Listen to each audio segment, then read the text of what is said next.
शान्ति, मानवता, सद्भाव, सहिष्णुता र मानवीय सुख चाहने सम्पूर्ण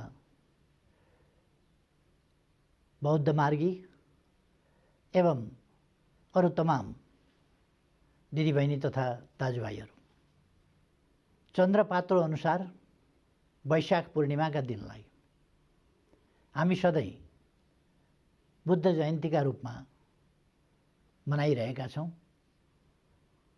मनाइआएका छौँ। त्यसै दिन 2645 वर्ष अघि सिद्धार्थ गौतम बुद्धको जन्म नेपालको लुम्बिनीमा भएको थियो। यद्यपि गौतम बुद्धको जन्म, बुद्धत्व र महानिर्वाण प्राप्ति एकै तिथिमा भएको हुनाले महानिर्वाणको दिनलाई लिएर 2565औं जन्मदिन या जन्म जयन्ती भनेर पनि आज मनाइँदैछ। बुद्धका उपदेशहरू मानव जातिको हितमा, विश्व शान्तिको पक्षमा,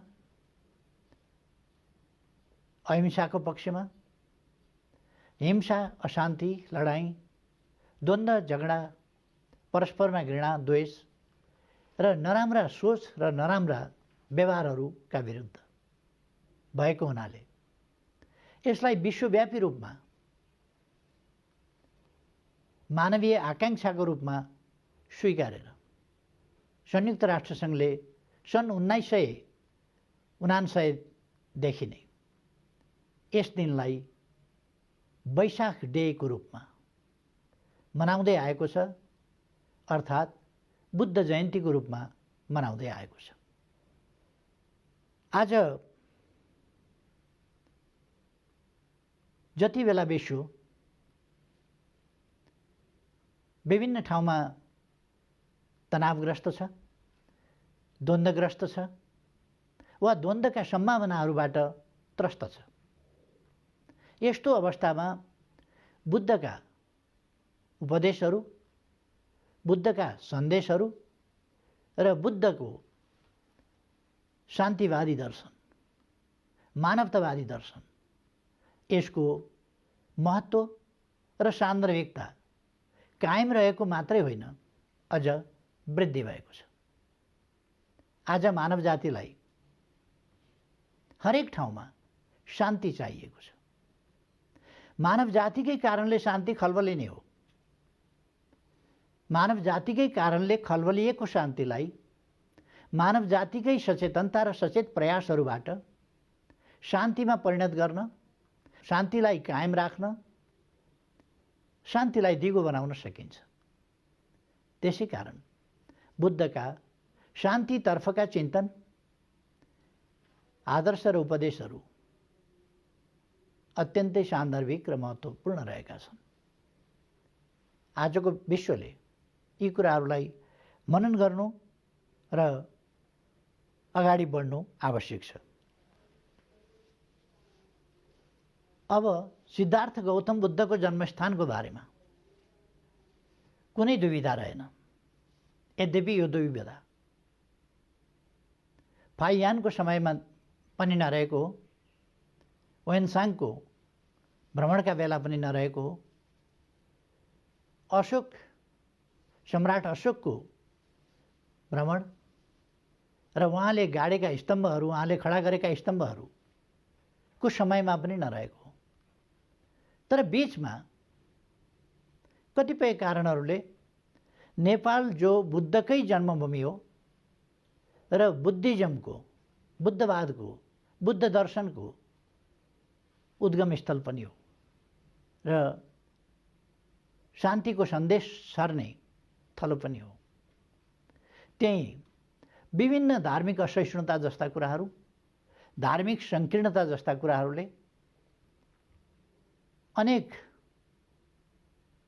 बुद्ध दर्शनका विरुद्ध क्रियाकलापहरू भए र बुद्धका शान्तिका सन्देशहरूलाई यस धरतीबाटै मेटाउन खोजिए, तर बुद्धका उपदेशहरू, बुद्धका चिन्तन र बुद्धले देखाएको शान्तिको मार्ग र मानव जातिको सुखको निम्तिको उज्यालो मर्न सक्दैनथ्यो र मरेन। तसर्थ फेरि बुद्धको जन्मस्थानको खोजी हुने परिस्थिति बन्यो। बुद्धको जन्मस्थान किन खोज्नु पर्यो? बुद्धका विभिन्न रिलिक्स अथवा अवशेषहरू, तिनीहरूको खोजी, महत्त्व र तिनको पवित्रताको बारेमा विश्वको ध्यान किन गयो? यी सबै कुरा मानव जातिको आन्तरिक आकाङ्क्षा अथवा शान्ति र सुखको आकाङ्क्षा, यसबाट यी कुराहरूको खोजी हुन थाल्यो। र पछिल्लो समयमा आएर अब विभिन्न ठाउँहरूमा, विभिन्न स्थानहरूमा, विभिन्न देशहरूमा रहेका भ्रमहरू टुङ्गिएका छन् र यसरी अब बुद्धको जन्मस्थान नेपालको लुम्बिनीमा पर्दछ भन्ने कुरा स्थापित भइसकेको छ। अझै पनि दुनियाँका कतिपय देशहरूमा पाठ्यक्रमहरूमा यस्ता कुराहरू नसचिएको भन्ने कुराहरू पनि सुनिन आएको छ। म सबैमा यस्ता त्रुटिहरू आजको वैज्ञानिक युगमा, सूचनाको युगमा त्रुटिहरू नै निरन्तर कायम राखेर बालबालिका वा नयाँ पिँढीलाई तिनै त्रुटिहरू पढाउनु वाञ्छनीय हुँदैन। त्यसकारण सत्य पढाउनेतर्फ, सत्य सिकाउनेतर्फ, सत्य कुरा अवगत गराउने बालबालिकाहरूलाई त्यस दिशातर्फ म सबैको ध्यानाकर्षण पनि गराउन चाहन्छु। आज अब कुनै दुविधा छैन कि बुद्धको जन्म लुम्बिनीमा भएको थियो र बुद्धवादको मुहान पनि त्यही थियो जहाँबाट बुद्धले मानव जातिको जरामरण जस्ता कुराहरूबाट मुक्ति कसरी हुन्छ भन्ने कुराको खोजीमा दरबार त्यागेर, सुखशैल त्यागेर बाहिर निस्किनु भएको थियो। त्यहीँबाट बुद्धका चिन्तनको मुहान सुरु हुन्छ। यसरी नेपाल बुद्धको जन्मस्थल र बुद्ध दर्शनको उद्गम स्थल हो भन्ने कुरा पनि स्पष्ट छ। यी तथ्यहरूसम्म पुर्याउन र लुम्बिनीलाई आजको स्थितिसम्म पुर्याउन योगदान गर्नुहुने इतिहासका सबै महान पात्रहरू र लुम्बिनीको विकासको सम्बन्धमा गुरु योजना बनाउने टाङ्गे लगायतका महानुभावहरू र यसलाई अन्तर्राष्ट्रियकरण गर्ने, संयुक्त राष्ट्रसङ्घको विषय बनाउने र लुम्बिनीको विकासमा विशेष अभिरुचि राखेर योगदान गर्ने तत्कालीन संयुक्त राष्ट्रसङ्घका महासचिव उथानलाई पनि म सम्मानपूर्वक स्मरण गर्न चाहन्छु। त्यसबेला केही प्रयासहरू भए, पछि प्रयासहरू फेरि शिथिल भए। आज हामीले लुम्बिनीको विकासका प्रयासहरूलाई फेरि अगाडि बढाएका छौँ। लुम्बिनीका विकासका प्रयासहरू अहिले भर्खरै पनि, हालसालै पनि सिद्धार्थ गौतम बुद्धको बुबाको दरबार अथवा शुद्धोधनको दरबार, त्यसको वैज्ञानिक जाँच र उत्खननका कार्यहरू हाल पनि भएका छन्। जमिनको एक्सरे गरेर जमिन मुनि कस्तो दरबारको भग्नावशेषहरू छ भन्ने कुराहरू पत्ता लगाएर त्यसको उत्खनन गरिने ती कामहरू अत्यन्तै ऐतिहासिक महत्त्वका छन् र तिनको समय कुन समय थियो, त्यहाँभित्र प्राप्त भएका सामानहरू भन्ने कुराले पनि त्यो समयलाई देखाउँछ र यसअघि नै बुद्धकाल कुन थियो भन्ने कुरा त्यहाँका इँटा लगायतका अन्य भग्नावशेषहरूले पनि देखाएका छन्। अहिले हामीले बुद्धको मावली घर, जन्मथलो, आफ्नो पिताको दरबार र रामग्रामको स्तूपा जहाँ विश्वमा उत्खनन नगरिएको बुद्ध अवशेष, एकमात्र उत्खनन नगरिएको बुद्ध अवशेष त्यहाँ छ। त्यसको समेत क्षेत्रलाई लिएर बृहत लुम्बिनी सर्किटको व्यवस्था गरिरहेका छौँ। हामीले लुम्बिनीलाई फरक ढङ्गले विकास गर्नुपर्छ भनेर त्यसलाई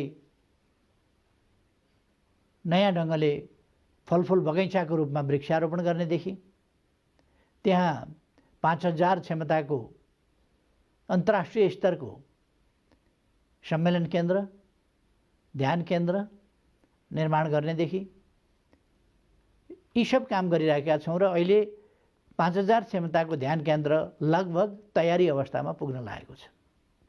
त्यसभन्दा अगाडि नै वर्तमान सरकार बन्ने बित्तिकै हामीले त्यहाँ 3000 क्षमताको ध्यान केन्द्र, सभा हल तत्काल निर्माण गर्यौँ र अब हामी लुम्बिनीलाई हाम्रो इतिहासको गौरव, हाम्रो देशले विश्व मानव जातिलाई दिएको सन्देश, यी कुराहरूको सम्मान, स्मरण र त्यसबाट हामी त्यसलाई धारण गर्दै अगाडि बढ्ने सन्दर्भमा महत्त्वपूर्ण कामहरू गरिरहेका छौँ।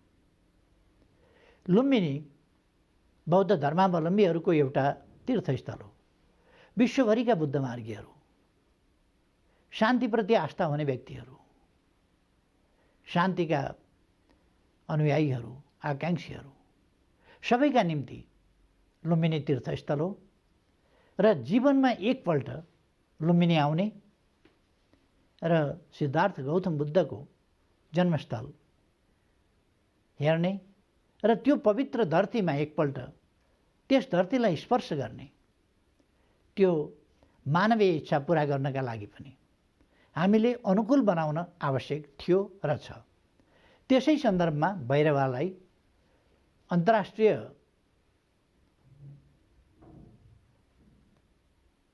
विमानस्थल, बौद्ध विमानस्थल, लुम्बिनी बौद्ध विमानस्थल भनेका छौँ हामीले। अब त्यसबाट उडान गरेर सिधै विश्वका कुनै पनि देशका मानिसहरू सोझै लुम्बिनीमा आउने र त्यस पवित्र स्थलको दर्शन गर्ने र त्यहाँको वातावरण, त्यसबाट शान्तिका निम्ति प्रेरित हुने, त्यसबाट आत्मिक, मनोवैज्ञानिक वा वैचारिक, विचारधारात्मक, सकारात्मक परिवर्तन लिने ती कामहरू गर्न सक्ने परिस्थिति हामी निर्माण गरिरहेका छौँ। आज हामी यसरी एउटा भिडियो सन्देश मार्फत अथवा भिडियो सम्बोधन मार्फत वैशाख डे अथवा बुद्ध जयन्ती मनाइरहेका छौँ। तर हामीले सन् 2019मा भियतनाममा भएको अन्तर्राष्ट्रिय वैशाख डेमा वर्षको अर्को वर्ष हामी वैशाख डे नेपालमा गर्न पाऊँ, होइन 20मा सम्भव भएन भने र त्यसमा अलिकति उहाँहरूका केही प्रचलनहरू पनि छन्, त्यसले गर्दा हामीले 20मा नपाउने सम्भावना थियो।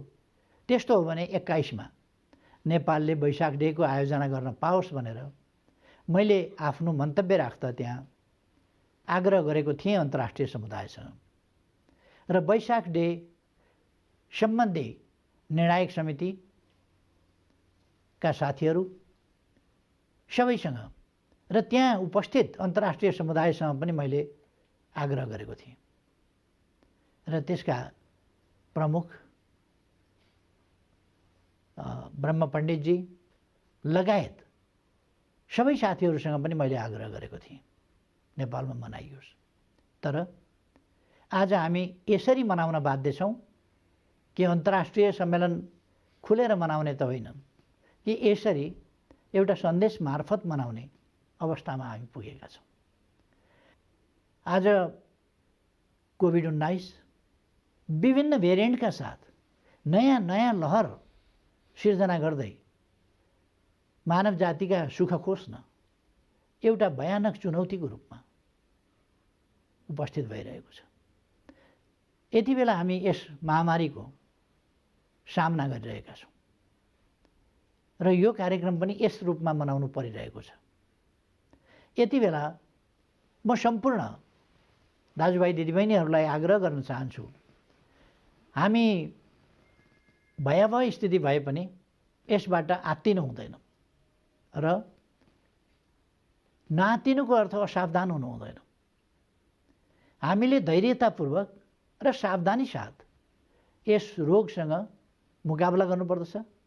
यसलाई आफूमा सङ्क्रमण हुन नदिने, अरूलाई पनि सङ्क्रमण नगर्ने, कतै सङ्क्रमणको स्थिति बन्न नदिने, त्यसका निम्ति सामाजिक दूरी कायम गर्ने लगायतका कुराहरू, मास्क अनिवार्य रूपमा प्रयोग गर्ने अथवा स्वास्थ्य सम्बन्धी अन्य खानपिन सम्बन्धी अन्य कुराहरूमा पनि उत्तिकै ध्यान दिने, आफ्नो प्रतिरोध क्षमता वृद्धि गर्ने, यस्ता कुराहरूमा ध्यान दिन म आग्रह गर्न चाहन्छु।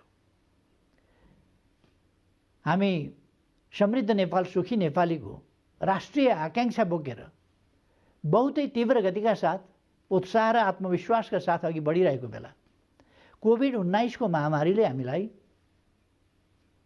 हाम्रा गतिलाई, हाम्रो वेगलाई गम्भीर रूपमा व्यवधान पुर्यायो। तर हामी निराश हुन हुँदैन, निराश भएका छैनौँ। कहीँ पनि महामारीको सम्बन्धमा पूर्व तयारी हुँदैन।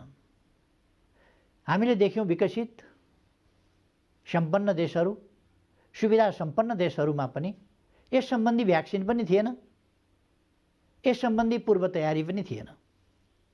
महामारी भनेको यस्तै सङ्कट खडा गर्ने स्वास्थ्य सम्बन्धी गम्भीर समस्या हो, जो अचानक व्यापक रूपमा र भयावह ढङ्गले आइलाग्छ, तब नै महामारी भनिन्छ। हाम्रोमा पनि त्यस्तै थियो। तर हामीले विभिन्न उपायहरू, विभिन्न तरिकाहरूबाट यसलाई, पहिलो वेभलाई हामीले सफलतापूर्वक नियन्त्रण गर्यौँ र केही कमी कमजोरीहरू, विभिन्न क्षेत्रका कमी कमजोरी र केही बाध्यात्मक स्थितिहरूको कारणले दोस्रो वेभ फेरि आयो, जसलाई हामी अहिले अगाडि बढ्न दिइरहेका छैनौँ, त्यसलाई रोकिरहेका छौँ र यसलाई अब नियन्त्रणको दिशामा अगाडि बढ्ने स्थिति सिर्जना गरेका छौँ। अब सिलिन्डरको कमी, अक्सिजनको कमी जस्ता कुराहरू अन्त्य गरेका छौँ। अब भेन्टिलेटरको कमी जस्ता कुराहरू अन्त्य गरेका छौँ। अब बेडहरूको कमी अन्त्य गरेका छौँ। यसरी स्वास्थ्य उपचारको सन्दर्भमा औषधि या स्वास्थ्य उपकरणहरूको सन्दर्भमा कुनै कमी हुन नदिने ती कामहरू हामीले गरेका छौँ। र अब भ्याक्सिन हामीले सुरु गरेका छौँ। दक्षिण एसियामा हामी भ्याक्सिन उत्पादक होइनौँ, तर भारतभन्दा पछि दोस्रो देश हौँ हामी जसले भ्याक्सिन सुरु गर्यो। अहिले महामारीको दोस्रो लहर, तेस्रो लहर र विभिन्न भेरिएन्टका साथ आएको हुनाले भ्याक्सिनको पर्याप्तता विश्वमा छैन।